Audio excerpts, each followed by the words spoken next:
In today's video, I don't even know what car I'm in. Tiguan? Yeah, not Touran, Tiguan. And I get a little bit romantic. Lighting, nice bit of mood lighting going on, very romantic. Yes, even if I do say so myself. Oh yes, back. Hello everyone, welcome to this Porsche 3-litre hybrid with 103,000 miles now. Well, when I got it, it had 103. Now it's nearly 105, but problems have arisen. Let's have a look. Things are not well. Things are not well at all. So, if we step inside, ooh, she's a lovely old thing. Lovely, lovely, lovely. Let's close the door because it's a gusty old day. Look, she's not well.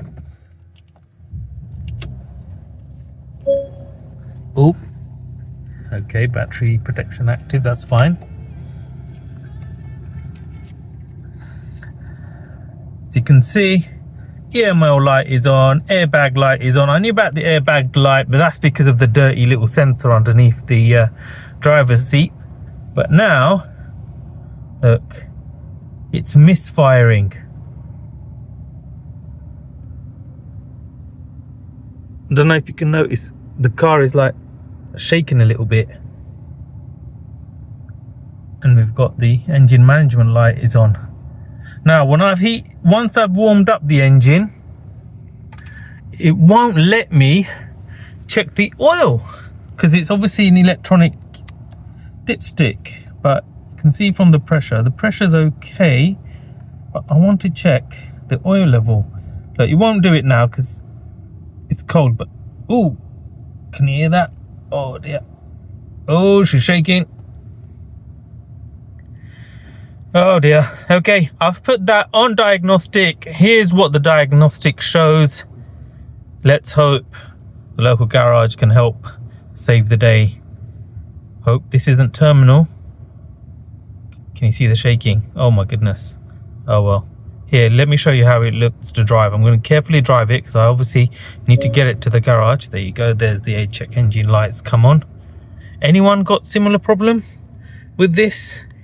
This has got the 3-litre petrol engine that's was part of the VW group, really. So it goes in the Touran, yeah, not Touran, Tiguan. So if anyone knows, or the Audi Q7, if anyone knows about this engine and typical faults, please do put in some comments and suggestions. Let's see. But yeah, so here we go. So it seems to be pulling off all right. Obviously, I'm being very cautious, keeping it to around 25 miles an hour. I can feel the engine misfiring, especially when I'm just trying to pull off. It misfires quite badly actually, but otherwise gearbox is operating as it should. But yeah, I need to gingerly take this to the garage and hopefully put it up on a ramp and we can get this sorted.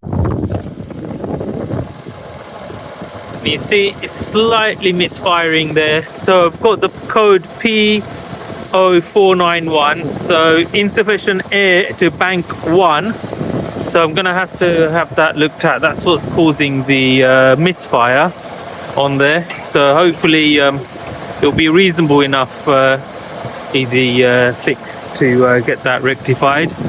Obviously, it being the electronic dipstick, you can actually check on here by taking this off and putting in a manual dipstick. Oil levels all good.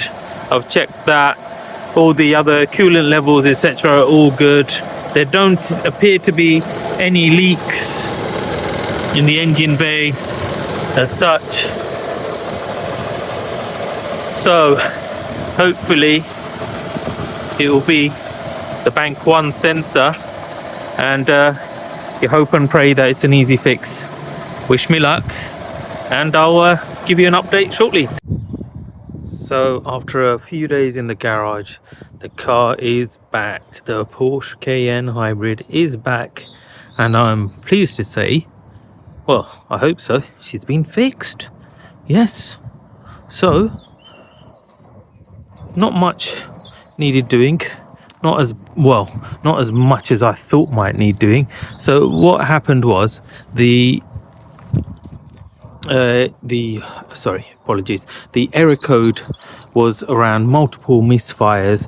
Predominantly the code that came up was bank 1 P0491, but actually that the there's like a little pump thing, I think it's called there, that was okay. What was triggering it was a misfire on the first cylinder, cylinder 1. So change the spark plugs, change the coil on cylinder 1, and she was fine and dandy. Other things, basically you needed, the pads were all about 30%, 40% all round, so I just got those done. And then the airbag light was on. I was going to leave it because it was intermittent, but since it was there, I got it done. So without further ado, let's get her started, eh? Okay, so here we go. Let's see, does she start? And is she okay? Put on the brake.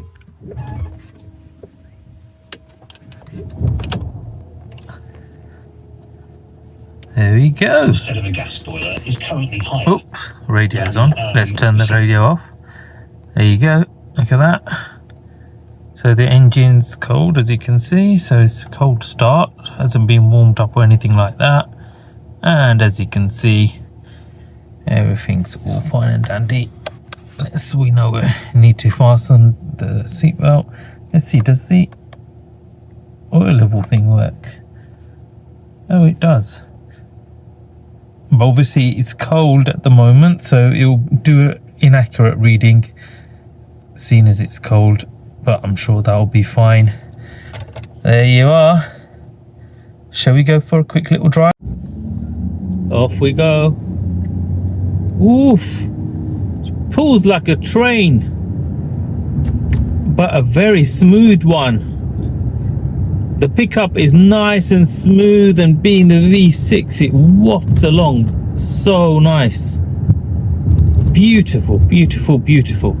I've got it in the soft suspension setting, so it is a little bit wallowy, but it's not shaking anymore. It's nice and quiet, and it's smooth. Gear changes are all good.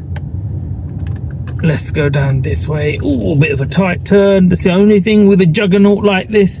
You have to be so careful turning in. Oh, lovely, lovely. I think my camera's gone a bit wonky, but you get the idea. The car isn't driving wonky. It's my camera setting. Otherwise, it's lovely, lovely, lovely, lovely. Nice. The lights are working. No warning lights. Happy days. So there you go. She's not shaking any longer and running as she should. Happy days, eh? Happy days. And obviously, let's just double check.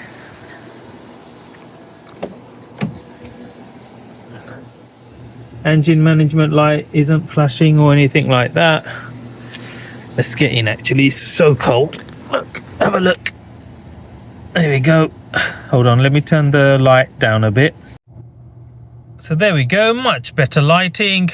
Nice bit of mood lighting going on, very romantic. Yes, even if I do say so myself. Oh yes, back to the car review. Yeah, there you go. Look, no engine light flashing, no messages other than open bonnet, obviously. Yeah, let's get rid of that. There we go. The car is nicely idling. There is no flashing engine light or anything like that. If we just go in, info, messages, no messages, happy days. I don't think we'll be able to do the oil level because we're on an incline right now, but anyway, since we're there, here, yeah, it won't. There you go.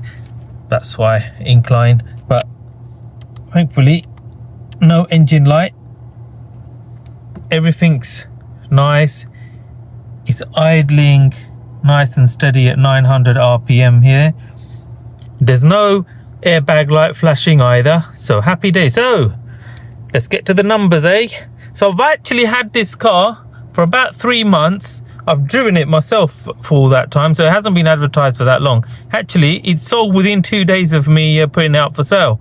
And I even, as you can see from the outside shots, literally just got it back from the garage. I haven't had a chance to clean it or anything like that. Someone I know wants it, so it's gone. What did it cost all in? So these repairs that we've just highlighted, the coil pack, the spark plugs, the repair to the connector on the under the driver's seat for the airbag light. Basically what that was one of the wires had frayed, and that was causing a bad connection, and that's why the intermittent fault with the airbag light came on, because as you move the seat it would connect the wire, and then when you move backwards it disconnect, etc. So that got fixed, and also while it was there to be checked, the pads were running at 30%, as I've already mentioned, I think, in the video. But anyway, so just to be on the safe side, you know me, if I know it, I want to get it done. So I got the front pads and the rear pads done. My goodness, the prices for parts absolutely astronomical these days. Even, I know this is a Porsche, but even with like standard cars. But yeah, the pads are high performance ones at the front, so they cost double the one compared to the pads at the back of the car. I don't know the technicalities, but yes, they cost an arm and a leg. All in, the repairs to get this car ready to this state has been £500, plus the 50 quid for the £40 for the MOT that I had done a few months ago. So the car, in terms of repairs, etc., I've spent about 500 repairs and maintenance and getting it ready. Oh yes, oil service. So you're looking at about 650 quid all in. What did it cost me to buy? It cost 8,600. So plus the 650 quid, shall we say, it's £9,200 plus £100 for my time, so 9,300. The car sold for £10,000, so £700 pre-tax on this vehicle. So not bad at all. What could have been an absolute disaster ended up being not bad, and a good story in the end. Makes a change, eh, from all the heavy losses I've been facing lately. But there you go, Porsche did me good. Happy days. There you go. Take care, everyone. Do like and subscribe, and I'll catch you on the next one.